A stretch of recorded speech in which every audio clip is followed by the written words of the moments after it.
Thank you for watching my presentation on distributed cognition. I've included some quiet background music and optional captions that can be accessed by clicking the CC button on this video. Extended or distributed cognition is the notion that cognition is a shared resource and cognitive activity is distributed across individuals and situations. As Roy P. said, the mind rarely works alone.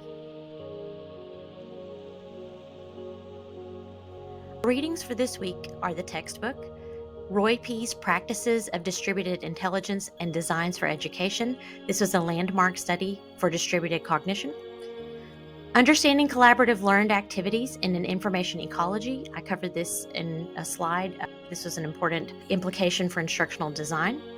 And then Supporting Cognition with Modern Technology. This is where a lot of the determinants and some drawbacks to distributed cognition come from. After this training, I hope that you will have answers to the following questions. What is distributed cognition or intelligence? Why do we want to offload cognition? What is distributed in distributed intelligence? What are determinants and consequences of cognitive offloading? What are some implications for instructional design? What is some current research related to distributed cognition? Roy P. described distributed cognition as distributed intelligence instead. He challenges the idea that intelligence is only in the individual. Thinking and learning are supported by external tools like computers, written text, and social networks. He rejects use of the word cognition because only people engage in cognition, while intelligence can be crafted. Learning happens in a social context in which knowledge is constructed through collaboration, mentoring, and shared problem solving. Instructional environments should leverage distributed intelligence by integrating technology, scaffolding, and peer interactions to support learning. The bottom line for instructional designers and educators is that teachers should act as facilitators who guide students in using tools and resources effectively rather than just transmitting knowledge. Roy P.'s work emphasized the social, cultural, and technological dimensions of thinking and learning. P. introduced the concept of distributed intelligence, arguing that intelligence is not just located in the brain, but is distributed across people, tools, and environments. He examined how cognitive artifacts like computers, calculators, and writing systems serve as extensions of human cognition, helping individuals perform tasks that would otherwise be beyond their capabilities.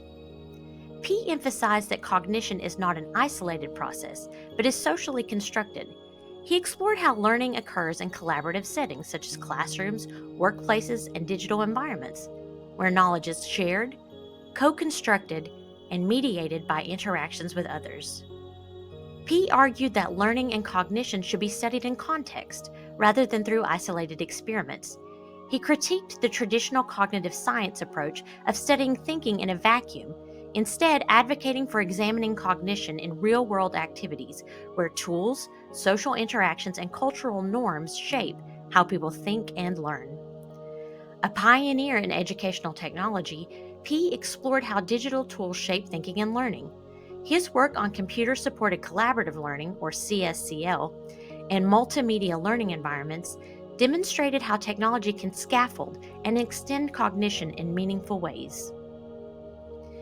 P studied how learners develop new understandings, particularly how novices transition to expert thinking. He examined how digital tools and instructional design could help bridge the gap between learners and experts by making thinking more explicit, shareable, and interactive. His ideas align closely with those of Edwin Hutchins, who studied distributed cognition in aviation, and Jean Lave, who emphasized situated learning. He also examined the works of Vygotsky, Simon, and Gibson. Vygotsky emphasized that social interactions and externally mediated action reveal processes that are internalized in the individual. Intelligence is represented and representable in design.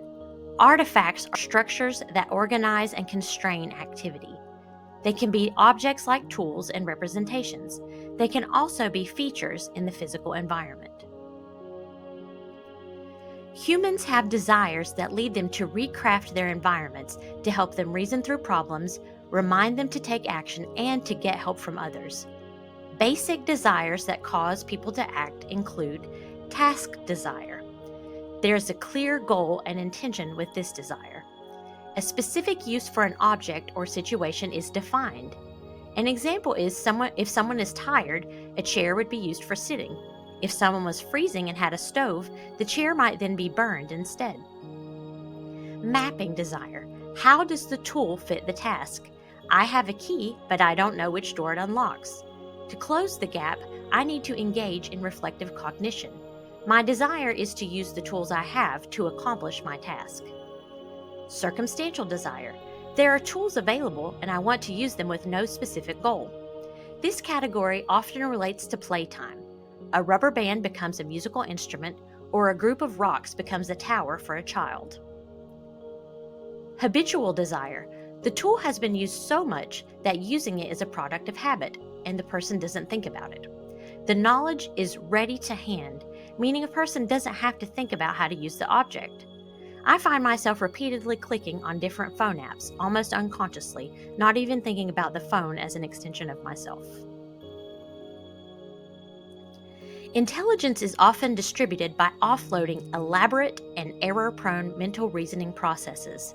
Knowledge is socially constructed, and it may be distributed to designed artifacts. The brain has a limited cognitive appetite and seeks to conserve rather than expend energy. In humans, the brain consumes approximately 20% of our metabolic energy, despite comprising only 2% of our body mass, making it among the most energetically costly organs in the body. Learning and memory formation, for example, incurs significant energy costs, which have been well studied in insects. Intelligence efficiently uses resources, drafting or crafting the environment to achieve activity with less mental effort if necessary. Everyday cognition is highly inventive in the way it uses physical and social situations as resources for performing a task, so the brain can avoid the need to manipulate symbols. Watch this 6-minute video that explains why our brains are so lazy.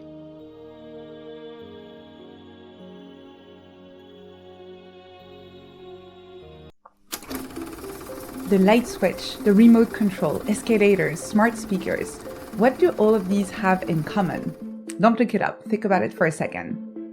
Well, the answer is that we can thank our laziness for all of these innovations. At some point, someone felt like getting up to change the channel on the TV or climbing up the stairs was too much effort and thought of a solution. You probably know that in most cultures, laziness is seen as a negative trait, but in this video, I want to change your mind. I will show you how laziness actually has lots of advantages, many of them backed by scientific research. And in particular, we'll have a look at 3 of the main benefits of laziness. So next time someone is asking you to stop slacking off, you can just send them to this video. Ready? Let's go. First, what is laziness and why are we lazy in the first place? Being lazy is not a personality trait. Our brain is actually wired for laziness. It's because in the wild, conserving energy is essential for survival, and so we'll always instinctively choose the path of least resistance. So anytime you consider doing something, your brain runs a cost-benefit analysis, basically asking, is this worth the effort? And whenever we decide to go against that natural tendency, research shows that it requires more brain resources. When we're fighting our laziness, we're basically fighting against our very nature. But the good news is that we may not have to fight our laziness at all. You can actually leverage laziness to be more efficient, more creative, and even to take better care of your mental health. So, number 1, laziness can help you be more efficient. You know how they say that necessity is the mother of invention? Well, I like to say that laziness is the mother of efficiency. I've already mentioned some of the many inventions that came out from the desire to reduce effort, like the light switch and the remote control. But you don't have to be a crazy inventor to use laziness to your advantage. actually, you've probably already leveraged your laziness many times before at your own scale. Whenever you get bored of sending the same emails and decide to create a little template to automate things and make it less work, that's your laziness helping you be more efficient. When you create weird recipes that can be made in a few minutes or just using your microwave, that's your laziness making you more inventive. That's why if you look at nature, extremely efficient predators have more free time and often appear to be lazier than less efficient predators who are basically busy all the time. The famous American engineer Frank Gilbreth spent a lot of time studying what he considered lazy factory workers and how they were doing their job, because they would often find ways to eliminate unnecessary steps in the manufacturing process. That's why there's a quote that's often attributed to him that goes, "I will always choose a lazy person to do a difficult job because they will find an easy way to do it." Okay, second, not only laziness can make you more efficient, but it can make you more creative. To understand how this works, you need to know that our mind has two modes of thinking, the focused mode and the diffuse mode. Those two modes of thinking were discovered by Professor Barbara Oakley, who you may know through her wildly popular course, Learning How to Learn. So just as a reminder, the focused mode of thinking is when you're trying very hard to solve a problem, studying it, trying different solutions. On the other hand, the diffuse mode of thinking is when you let your mind wander without paying any attention to any specific task. With diffuse thinking, you're not trying to steer the ship. You're letting your brain do the work in the background, playing with ideas and making connections, and this can lead to non-obvious solutions. You've probably noticed that you can have some of these aha moments in the shower, and that's actually why we call them shower thoughts. In the shower, you're kind of forced to be lazy. You can't really try to work hard, and as a result, you're giving space to your brain to solve the problem for you. And not only that, but to solve the problem in a way that's more creative than if you try to brute force a solution through focused thinking only. Diffuse thinking still works best in combination with focused thinking. If you want to be your most creative and productive, think of it as maintaining a constant oscillation between the two modes, the diffuse lazy mode and the focused hardworking mode, and oscillating from one to the other, diffuse, focused, just like a pendulum. Okay, so laziness is good for efficiency and for creativity. But did you know that it was also good for your mental health? Laziness is actually a helpful source of information. When you feel lazy, your brain and your body are trying to communicate through those signals. Is it because you're tired or hungry? Is it because the task is boring or repetitive? Instead of blaming yourself for procrastinating, acknowledging laziness as a useful signal is a much better way to leverage it to your advantage. In fact, research suggests that spending unproductive time not only helps you cope with many types of physical and mental stressors, but it can also improve your productivity. By listening to those signals and taking regular breaks, people who we label as lazy actually give their body and their mind an opportunity to recharge, which makes them less prone to burnout. So those little moments of laziness, far from being something you should avoid at all costs, are actually good both for your well-being and your work performance. So laziness can help you be more efficient, improve your creative thinking, and help you cope with stress so you can be mindfully productive. Not too bad for something people see as one of the cardinal sins, right? What is distributed in distributed intelligence? Whole task components are distributed in collaborative activities as well as parts of a whole component process. We'll go into detail about Polya's problem-solving model on the next slide. P covered 5 ways the brain distributes or augments its intelligence. Computing is the more obvious one. Especially in science, visualizations aided by computing have changed the entire landscape of sharing information. Modeling and interpreting data patterns is now much more user-friendly. Virtual reality is used for simulations. Ubiquitous or ever-present computing is a reality in most collaborative work environments. Guided participation is a Vygotskian concept. It argues that development occurs at the internalization of socially distributed cognitive process in a zone of proximal development, or ZPD. In guided participation, experts provide supported situations for novices that allow the novices to perform more complex tasks than current knowledge and skills would allow. An example is a child and a parent cooking together. Inscriptional systems, including symbol and representational systems like numbers and language, are able to use systems to communicate knowledge.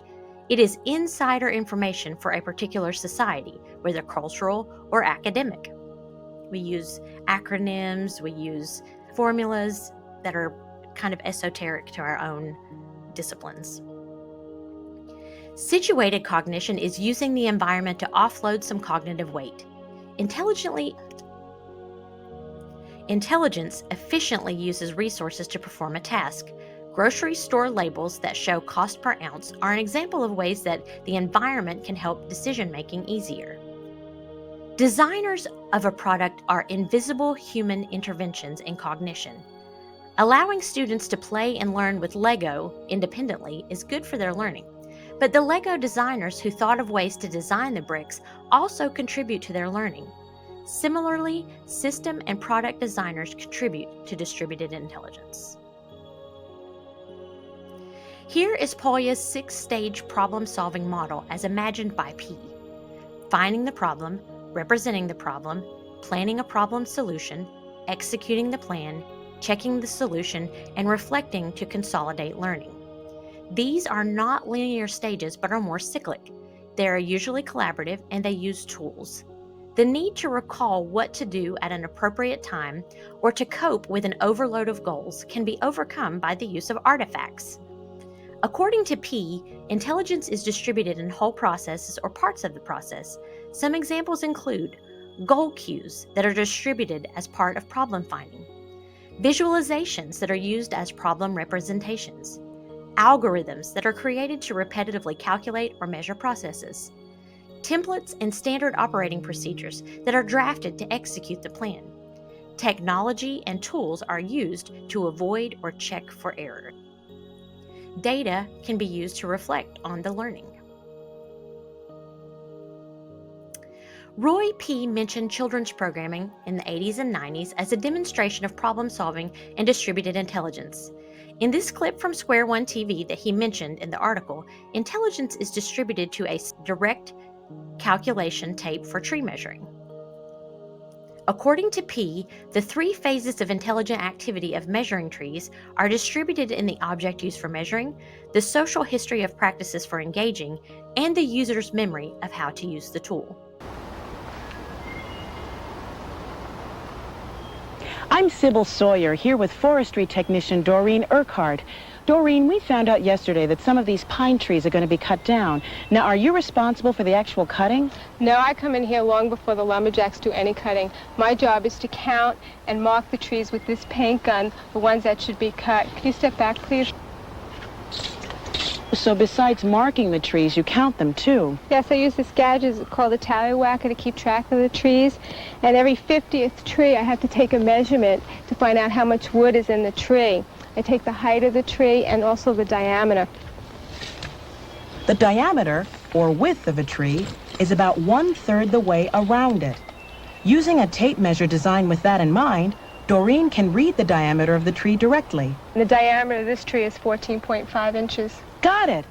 Now you have to measure the height of the tree. So I'll hold the tape measure down here while you climb the tree. No, I have a better way than that to do it.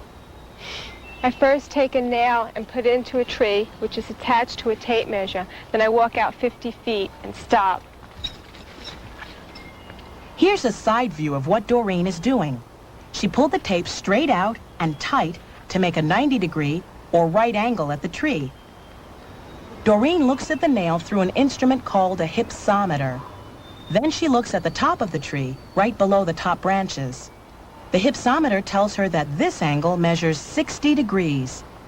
There is only one triangle that has a 90-degree angle, a 60-degree angle, and a 50-foot side between those two angles. Knowing those figures, Doreen can use a chart to tell her the height of this side. It's about 87 feet. All she has to do now is add the height of the nail above the ground, that's about 4 feet, making the estimated height of the tree 91 feet. So with the height and the diameter, I can figure out how much wood is in the tree. So I take this figure and I multiply it by 50, and that'll give me the amount of wood in the 50 trees that I've counted. But if you're cutting the trees down, why do you need to know how much wood is in them? So when the lumberjacks bid on the timber, they can give us a fair price.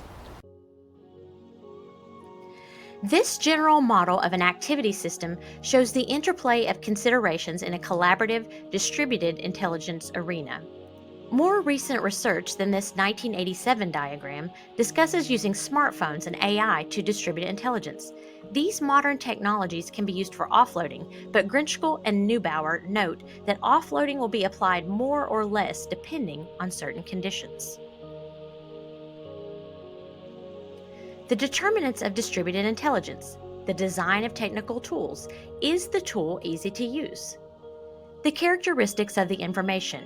If the information is something that will be regularly used, individuals will take the trouble of memorizing it or practicing it rather than offloading it. The speed of the offloading process. If the tool takes a lot of time to use, for example, if the internet is spotty in an area, the user will not offload. The number of steps required. If it is simpler to memorize the information or think about it, the user will not offload it. For example, counting to 50 would not require offloading, although there are exceptions as noted in this tweet.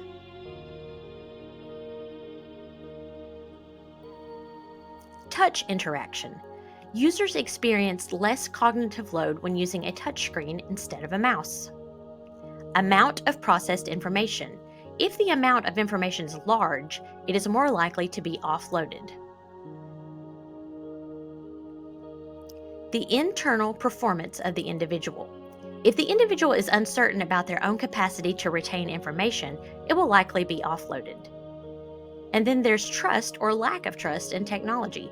Grinchkel found that trust in humans and trust in AI was similar in individuals. If a person was likely to trust other humans, they were more likely to trust in AI, a quality that they described as openness. There was a negative relationship with age, so as age increases, trust decreases, but there were no noticeable gender effects. Some benefits of distributing intelligence is that working memory is freed up for other tasks. Task performance can be accelerated, errors can be reduced, and knowledge can be continuously updated. There are some drawbacks or consequences of distributed intelligence. Although immediate task performance was increased, subsequent memory performance for the offloaded information was decreased. In this GIF of a famous comedy routine, a newly licensed dentist reads a book on how to perform a procedure and accidentally injects himself with Novocaine. So some information needs to be readily accessed, especially in high-stakes situations. Spatial memory, like route learning and scene recognition, is impaired by offloading. Sometimes information is not processed deeply enough to move it to long-term memory. This hinders skill acquisition and harms metacognition. Users are often overconfident when they are allowed to use the internet. And users sometimes misattribute information and think that they knew something that they actually looked up. What are some implications for instructional design? Students need to learn how to differentiate between their own knowledge and externally stored knowledge. The detriments of offloading might be compensated by proper instruction. Automated feedback from AI can improve learning. Culturally valued designs for distributed intelligence will change throughout history. There used to be more of an emphasis on memorization in the classroom rather than writing things down. This has moved to there's more of an emphasis on recalling information than using computers to access it. This will continue to change throughout history. Focus on deeper meaning rather than surface level information that can be offloaded. Don't restrict learners from using resources that they would be allowed to use in the real world without good reason. This includes technology and social networks. P concludes his research by noting, when we look at actual human practices, we see that human cognition aspires to efficiency in distributing intelligence as a means of coping with the complexities of activity we often call mental. A principal aim of education ought to be that of teaching for the design of distributed intelligence. To reiterate, the bottom line for instructional designers and educators is that teachers should act as facilitators who guide students in using tools and resources effectively rather than just transmitting knowledge. One concept is establishing information ecology, which is an environment enriched with multiple technologies interlinked in a unified system. There are different tools, and individuals may act in different ways to complete a task. Designing a learning environment for collaborative design activities enhanced with technology to support the diversity and complexity of all types of interactions and practices is not an easy task. It is important to understand the interrelations of people, tools, and practices in a physical workspace. The article Understanding Collaborative Learning Activities in an Information Ecology, a Distributed Cognition Account, explores how collaborative learning environments function as integrative cognitive systems through the lens of distributive cognition. The study employs the Distributed Cognition for Teamwork, or DICOT framework, to analyze interactions among learners, tasks, and tools in technology-enhanced co-located settings. The research provides a detailed account of how information is propagated and transformed within the learning environment, or information flow. It highlights the pathways and potential bottlenecks in communicating among participants. It also examines a physical layout. The study examines the spatial arrangement of individuals, tools, and artifacts, demonstrating how physical proximity and layout influence collaborative interactions and cognitive processes. So we can see here, this diagram shows digital, shows social media, shows a projector, and then it has different interactions between team members, tutors, and projector handlers. Artifact models. The analysis delves into the roles of various artifacts, both digital and physical, in mediating and supporting cognitive tasks, illustrating how these tools extend and distribute cognitive load among participants. The authors argue that applying a distributed cognition framework offers valuable insights into the complex dynamics of collaborative learning. This perspective aids in understanding how knowledge is co-constructed and shared, emphasizing the importance of considering the interplay between individuals, tools, and their environment in educational design. By viewing the learning environment as integrated cognitive system, educators and designers can better facilitate effective collaboration and enhance learning outcomes. Furness and Blanford in 2010 proposed an approach called DICOT that the previous researchers used. It can be used for contextual analysis and design consideration. DICOT has 5 interrelated models. The information flow model examines how information moves through the system, identifying pathways and potential bottlenecks. The physical model analyzes the spatial arrangement of people, tools, and artifacts and its impact on interactions and efficiency. The artifact model focuses on the tools and artifacts used, understanding their roles in supporting cognitive tasks. The social model looks into team structures, communication patterns, and social dynamics influencing performance. The evolutionary model considers how the system changes over time, including adaptations and learning processes. The researchers analyzed the London Ambulance Service control room as a case study. This approach develops 5 models that guide data gathering, that provide points of reflection, and act as boundary objects between analysts, designers, and stakeholders. Through using this method, they found that information buffering and situation awareness are important for system performance. They identified 4 ways in which DICOT can help bridge from analysis to design: understanding the basic mechanics of the system, gaining deeper conceptual insight, recognizing incremental design opportunities, and more revolutionary design considerations. The article Digital Humanities and Distributed Cognition, From a Lack of Theory to Its Visual Augmentation, addresses critiques that digital humanities have been overly focused on technology with insufficient theoretical grounding. To counter this, the authors propose applying cognitive science theories, particularly the concept of the extended mind, to better understand how tools and technologies can enhance human cognition.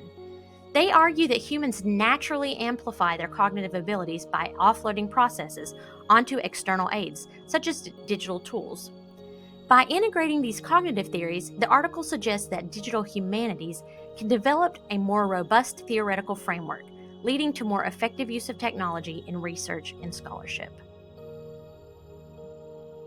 And here's a 15-minute class activity. So think about an everyday activity in which cognition is distributed. For example, using the GPS for navigation, conducting research online, or following a kitchen recipe. Document the process, noting factors like the people involved, collaborators, experts, and peers, the tools used, apps, calculators, checklists, books, search engines, environmental factors such as workspace, internet access, and physical aids like sticky notes. Step back and look at the mental representation. Sometimes we think of distributed cognition as primarily technological in nature, but even technology needs people. And here are my references if you'd like to check those out. A lot of them are from the readings, but some of them cover the recent articles that I covered at the end of the presentation. Thank you very much.